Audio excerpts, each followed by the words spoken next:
నమస్తే. తెలంగాణ రాష్ట్ర ముఖ్యమంత్రి నిన్న విడుదల చేసినటువంటి నూతన సంవత్సర ప్రకటనలో భాగంగా దానిలో ఒక కీలకమైనటువంటి వ్యాఖ్య కూడా చేసినటువంటి పరిస్థితి. ముఖ్యంగా రైతు, మహిళ, యువతకు సంబంధించినటువంటి నామ సంవత్సరంగా 2024ను చూస్తాము. ఖచ్చితంగా ఆయా వర్గాలకు సంబంధించినటువంటి వాళ్ళను మేము పరిగణలోకి తీసుకోబోతున్నాము 2024లో అని ఆ యొక్క ప్రకటనలో మాత్రం మనకు స్పష్టంగా కనబడుతున్నటువంటి పరిస్థితి. అసలు తెలంగాణ రాష్ట్రంలో నూతనంగా ఏర్పడ్డటువంటి కాంగ్రెస్ ప్రభుత్వం ఎలాంటి అడుగులు వేయబోతుంది, నిరుద్యోగులకు, విద్యార్థులకు, అలాగే రైతులకు, మహిళలకు ఎలాంటి అభివృద్ధి కార్యక్రమాలను తీసుకోబోతుంది, ఇవన్నిటి గురించి మనతో మాట్లాడడానికి టీజేఎస్ రాష్ట్ర అధ్యక్షుడు ప్రొఫెసర్ కోదండరామ్ గారు ఉన్నారు. సార్ నమస్తే. ముందుగా మీకు హ్యాపీ న్యూ ఇయర్. సార్ ఎట్లా ఉంది సార్ ఈ నిన్న విడుదల చేసినటువంటి ప్రకటనను కూడా మీరు చూసినట్టున్నారు. నిరుద్యోగులను, దానిలో స్పష్టంగా యువతను స్పృశిస్తూ రేవంత్ రెడ్డి ప్రకటన మాత్రం కనబడతా ఉంది. ఎట్లా చూసుకోవచ్చు అండి? అది మంచి ఆహ్వానించదగినటువంటి పరిణామంగా చూస్తున్నా. విషయం ఏంటంటే ఈ మూడు వర్గాలకు ప్రాధాన్యతనిస్తాను, ఈ సంవత్సరం వాళ్ళనే దృష్టిలో పెట్టుకొని ప్రభుత్వం పనిచేస్తుందని చెప్పటం నా దృష్టిలో అది ఒక మంచి డెవలప్మెంటే. అది మంచి ఎందుకంటే ఈ మాట ఎందుకంటున్నానంటే ఈ వర్గాలే ప్రధానంగా మరి కాంగ్రెస్ గెలిపించడంలో ఒక ముఖ్య పాత్ర పోషించినాయి. మిగతా వాళ్ళు లేరని కాదు, కానీ యువత ప్రత్యేకించి వాళ్ళు పూనుకొని గట్టిగా వెంటబడి ఊరూరు తిరిగి ప్రచారం చేసి గెలిపించారు. మొట్టమొదటిసారి యువత ఒక రాజకీయ శక్తిగా ఎదిగింది, రాజకీయ శక్తిగా పనిచేసింది. నిరుద్యోగ సమస్యని ఎజెండా మీద నిలబెట్టి బీఆర్ఎస్ను ఓడించి కాంగ్రెస్ పార్టీని గెలిపించి వారికి పట్టం కట్టింది. మరి వాళ్ళ విషయంలో మాత్రం పార్టీ తన వాళ్లకు ప్రాధాన్యతనిస్తుంది. నిరుద్యోగ సమస్య విషయంలో మాత్రం వాళ్ళు చాలా సీరియస్గానే దృష్టి పెట్టారు. మామూలుగా టీఎస్పీఎస్సీ ప్రక్షాళన విషయం మీరు ఇప్పుడు అంటున్నటువంటి మాట ఎంతవరకు నిజం ఉందో, ముందుగానే 2023 ఎలక్షన్స్కు ముందుగానే టీఎస్పీఎస్సీ కొన్ని డేట్లను ప్రకటించింది. పోస్ట్పోన్ చేస్తూ వచ్చి ఎలక్షన్స్ తర్వాత కొన్ని డేట్లను ప్రకటించింది. 6వ తారీఖు, 8వ తారీఖు ఇట్లా కొన్ని డేట్లను అయితే ప్రకటించింది. ఇప్పుడు చైర్మన్ కూడా లేడు. నిరుద్యోగులలో ఒక రకమైనటువంటి క్వశ్చన్ మార్క్ కనబడుతూ ఉంది. అసలు ఈ పరీక్షలు జరిగాయా లేకపోతే కొత్తగా ఏదైనా మళ్ళీ నిర్ణయం తీసుకోబోతున్నారా, అసలు ఎట్లా ముందుకు పోబోతున్నాం అనేటువంటి కొన్ని సమస్యలు కూడా కనబడతా ఉన్నాయి. వాళ్ళకి ఏం చెప్పబోతున్నారు అంటే ఇందులో మనము గమనించవలసిన కొన్ని విషయాలు. మొట్టమొదటిది ఏంటంటే ఒక టీఎస్పీఎస్సీ సభ్యులు, ప్రభుత్వం కూడా చాలా చాకచక్యంగా వ్యవహరించింది. సభ్యులను కూడా గౌరవించి వాళ్ళందరితో వ్యక్తిగతంగా ప్రభుత్వ ప్రక్షాళన చేయడానికి తీసుకుంటున్నటువంటి చర్యలను, యువతలో ఉన్న అభిప్రాయాలను వాళ్ళకు వివరించి చెప్పటం, వాళ్ళు కూడా ప్రభుత్వం తీసుకుంటున్న చర్యలను ఆహ్వానించి మరి అందరూ రాజీనామా చేసి ఈ టీఎస్పీఎస్సీ ప్రక్షాళనకు వాళ్ళ వంతు తోడ్పాటు అటువైపు నుంచి కూడా వచ్చింది. ఇప్పుడు జరగవలసింది ఏంటంటే గవర్నర్ దాన్ని ఆమోదించిన తర్వాత కొత్త కమిటీని వేయాలి. గవర్నమెంట్ కూడా కమిటీ విషయంలో సీరియస్గానే దృష్టి పెట్టింది. కొంత సమర్థవంతంగా, నీతివంతంగా దాన్ని నడిపే వాళ్ళు కావాలని చూస్తున్నారు. మంచి వాళ్ళు దొరకంగానే తప్పనిసరిగా వాళ్ళు కమిటీ కూడా వేసి పని ప్రక్షాళన ఒకవైపు, రెండో వైపు ఉద్యోగాల భర్తీ, రెండు కార్యక్రమాలను కూడా మొదలు పెట్టాలని నిర్ణయానికి వచ్చిండ్రు. దాని ప్రకారమే మరి వాళ్ళ మెగా డిఎస్సికి ప్రిపరేషన్స్ మొదలైనవి. అట్లాగే మరోవైపు గ్రూప్ 2 వాయిదా వేసి కమిటీ వేసిన తర్వాత వెంటనే గ్రూప్ 2 జరపాలని, క్యాలెండర్ అనుకున్న విధంగానే మొత్తం ఉద్యోగాల భర్తీని పూర్తి చేయాలని ఆ విషయంలోనైతే కొంత శ్రద్ధ పెట్టిండ్రు, దృష్టి పెట్టి దాన్ని చేయాలనే ఆలోచనతోనే ఉన్నారు. తప్పకుండా ఈ సంవత్సరం యువతకు న్యాయం జరుగుతుందనే విశ్వాసం అయితే నాకుంది. ఒక్కదానికే పరిమితం కాకుండా ఈ ఉద్యోగాలకు వెలుపల ఉన్న మిగతా యువత కోసమని మరి వాళ్ళు ఈ స్కిల్ డెవలప్మెంట్ కోసం ఒక యూనివర్సిటీని పెట్టాలని, ఆ యూనివర్సిటీని పెట్టడమే కాదు స్కిల్ డెవలప్మెంట్ కోసం ఐఐటీలను గుర్తించాలని, ఐటీఐలను గుర్తించాలని, అట్లా ఒక పని అయితే రెండు వైపులా కూడా మొదలైంది. ఇది వేగవంతంగా ముందుకు నడవటానికి మా వంతుగా మేమందరం కూడా ఒక సహకారం అయితే అందిస్తూనే ఉన్నాం.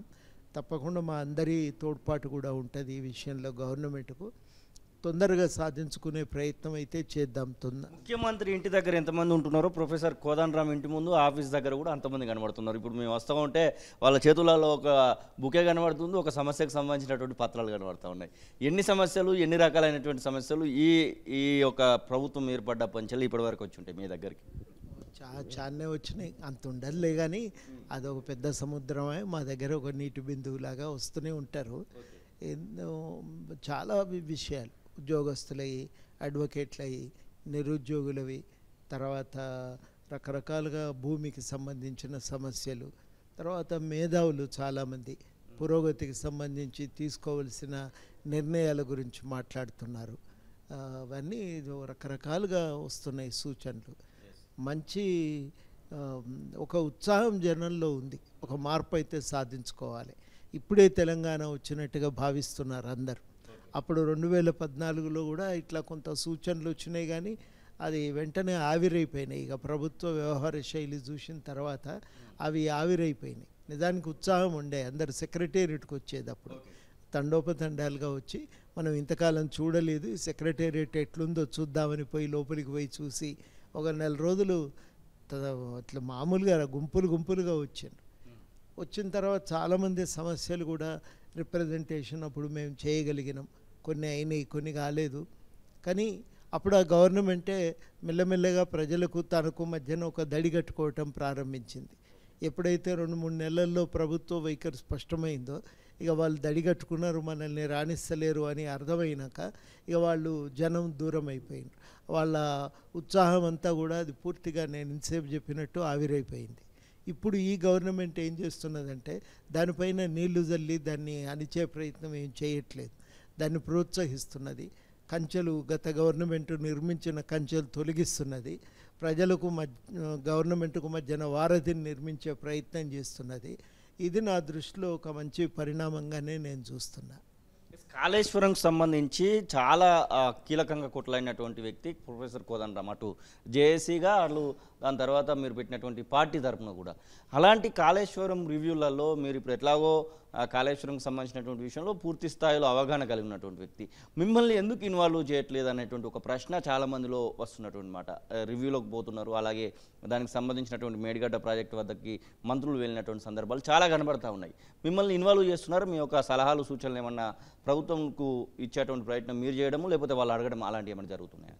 ఇందులో ఒకటి ఏంటంటే గతంలో చాలా విషయాలు మేము చెప్పున్నాం కాంగ్రెస్ నాయకులకి, కాబట్టి ఇంకా అందులో కొత్తగా చెప్పడానికైతే ఏం మిగల్లేదు. సమాచారం ఇచ్చినాం, పుస్తకాలు ఇచ్చినాం, పవర్ పాయింట్ ప్రజెంటేషన్లు వేసి చూపించినాం. ఇప్పుడు రెండవది ఏమవుతున్నదంటే ఇక అధికారికంగా జరిగే కార్యక్రమాలకి తోసుకొని పోవటం కూడా కరెక్ట్ కాదు. మా మిత్రులు కొంతమంది ఇప్పుడు కూడా వెళ్ళి సమాచారం వారికి అందజేసిండ్రు కాబట్టి మేము అనుకున్న లైన్స్లోనే పరిణామాలు ఉన్నాయి.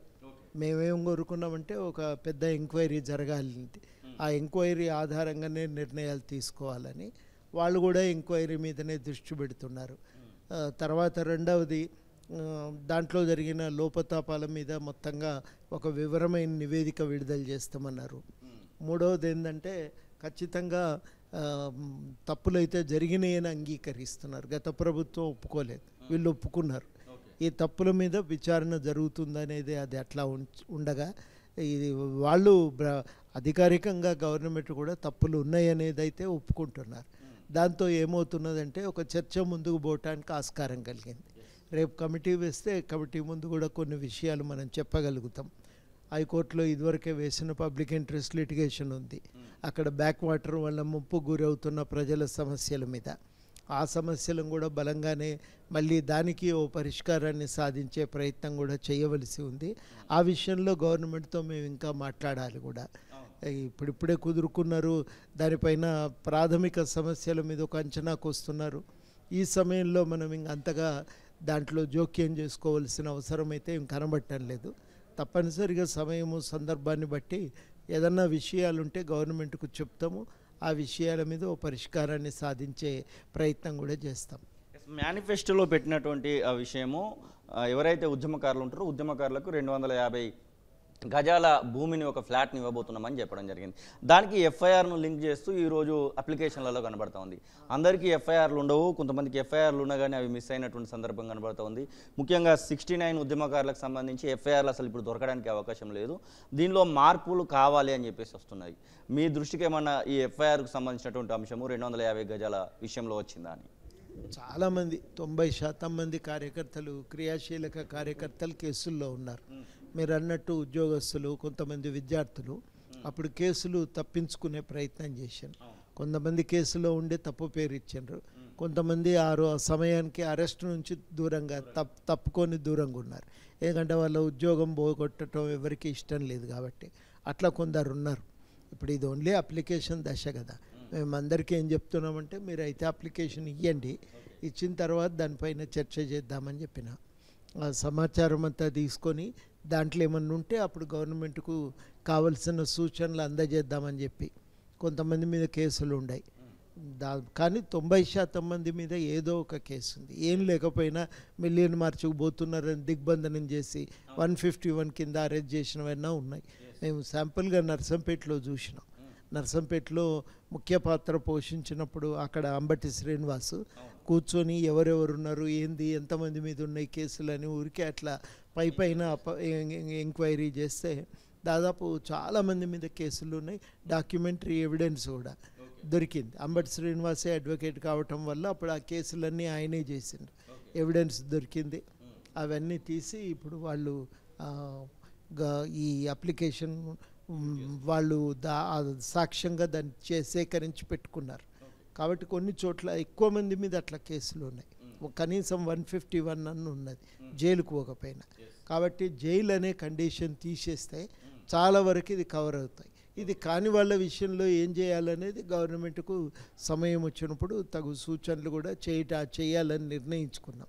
మాకు కూడా ఒక ఐడియా ఉంది ఎట్లా గుర్తించాలి అనేది. కాబట్టి అవన్నీ చూసి దాని ప్రకారం సలహా ఇస్తాం గవర్నమెంట్. 2024 అంటే 24 ఇప్పుడు రానే వచ్చింది. ప్రొఫెసర్ కోదండరాము ఎమ్మెల్సీ కాబోతున్నారని ఒకవైపు, రాజ్యసభ సభ్యుడు కాబోతున్నారని ఒకవైపు, లేకపోతే ప్రణాళిక సంఘం ఉపాధ్యక్షుడు కాబోతున్నాడు అనేటువంటి మాట ఒకవైపు. మొత్తానికి ప్రొఫెసర్ కోదండరామ్కి మంచి స్థానం ఉండబోతుందని అటు వార్తాపత్రికలలో వస్తుంది, సోషల్ మీడియాలో కూడా వైరల్ అవుతున్నట్టు అనమాట. ప్రొఫెసర్ కోదండరామ్కి ఎలాంటి అవకాశం రాబోతుందని మీరు అనుకుంటున్నారు? దాంతోపాటుగా ప్రభుత్వం ఎలాంటి అడుగులు వేస్తుందని? ప్రభుత్వంతో నేను ఈ విషయం మీద మాట్లాడలేదు. ముఖ్యమంత్రి గారిని ఒకసారి కలిసినాం కానీ ఈ చర్చ రాలేదు.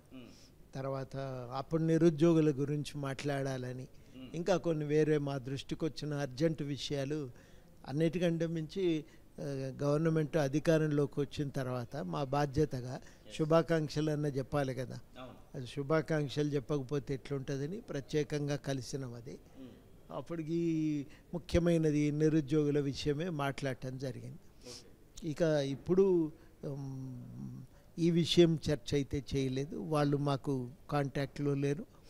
నేను వారిని కలిసి మళ్ళీ ఈ విషయమై మాట్లాడింది లేదు. కానీ నాకు ఒకటి చాలా సంతోషం ఏంటంటే తెలంగాణ కోసం కొట్లాడిన వాళ్ళు, నిరంకుశ పాలనకు వ్యతిరేకంగా కొట్లాడిన వాళ్ళందరికీ ఒక అభిమానము. వాళ్ళందరూ ఏం కోరుకుంటున్నాడంటే కోదండరామ్గా ఎక్కడన్నా ఉంటే మనకు కూడా ఏదైనా మంచో చెడు చెప్పుకోవడానికి ఒక దారి ఉంటుంది అనేది వాళ్ళకు అభిప్రాయం ఉంది. ఇంకా అభిప్రాయం ప్రకారం ఒక్కొక్కరు ఒక్కో పోస్ట్ అయితే ఇస్తున్నారు. మీరే పోస్ట్ ఎక్స్పెక్ట్ చేస్తున్నారు అనేది ప్రశ్న. ఏదనేది ఆడ ముఖ్యం కాదు. ఏదైనా మేము భాగస్వామ్యం కోరుకుంటున్నాము, కావాల్సిందే.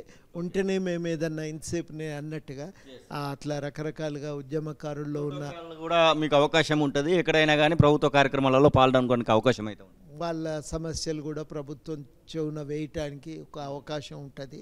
అది కావాలి, లేకపోతే మేము కూడా ఏం చేయలేం కదా. ఇంతకాలం ఎన్నికల్లో తిరిగినప్పుడు ఒక మార్పు ఉంటుందని చెప్పినాం కాబట్టి ఆ మార్పును సాధించడానికి మా ప్రయత్నం మేము చేయాలి కదా. దానికోసము అవకాశం అయితే కావాలి. అది మేము అడిగినాం కానీ ఇక అంతకుమించి మేము చెప్పింది. ఇంకొక 2 రోజులలో నెల కాబోతుంది మా అధికారంలోకి వచ్చి. డిసెంబర్ 3వ తారీఖు రిజల్ట్స్ వచ్చినా ఇంకొక 2 రోజులు అయితే నెల. అంటే ఈ నెల రోజులలో ఒక్క అడుగన్నా ముందరికి పడలేదా అని చూద్దాం. ఏదో ఒకటి ఉంటుంది కదా, తప్పనిసరిగా లేకుండా ఎందుకు పోతుంది. మన దగ్గర ఏంటంటే సంక్రాంతి ముందు ఎందుకు దాటనైతే దాటని అన్నట్టు కూడా చూస్తారు చాలామంది. ఏం ఆలోచన ఉందో కాబట్టి ఇంకో 10 రోజులు వెయిట్ చేయటంలో నష్టమేం లేదు కదా. ఏదన్నా ఉంటే తర్వాత మాట్లాడదాం. అంతవరకు సచివాలయంలో బట్టి విక్రమార్క గారిని కలిసిన తర్వాత, మంత్రి గారిని కలిసిన తర్వాత చాలా విషయాలు బయటకు వచ్చినాయి. అసలు ఎందుకోసమని కలిసారు? కేవలం విజయడానికైనా లేకపోతే ఏదైనా విషయంలో మాట్లాడడానికైనా? వాస్తవానికి కొంతమంది మంత్రుల్ని కలవాలనుకున్నాము, అందులో ఒక భాగమే. కానీ అదొకటే కాదు. కాకతీయ యూనివర్సిటీలో ఆల్ ఇండియా హిస్టరీ కాంగ్రెస్ అయింది.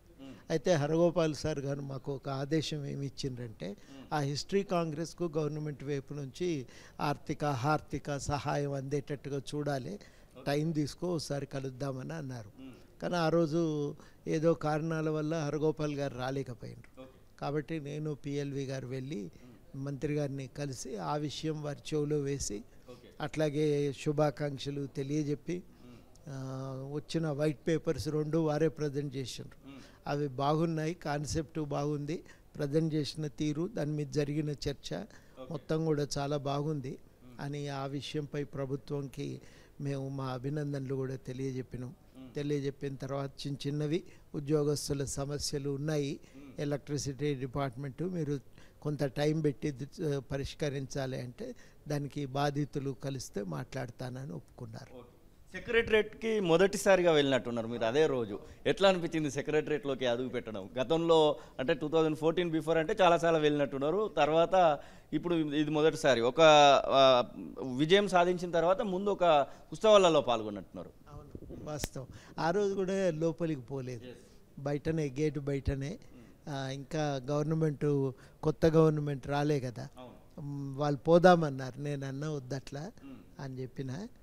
సరే, అది చాలామంది ఆ రోజు ఇంకా సెలవు, మేము పోయిన రోజు.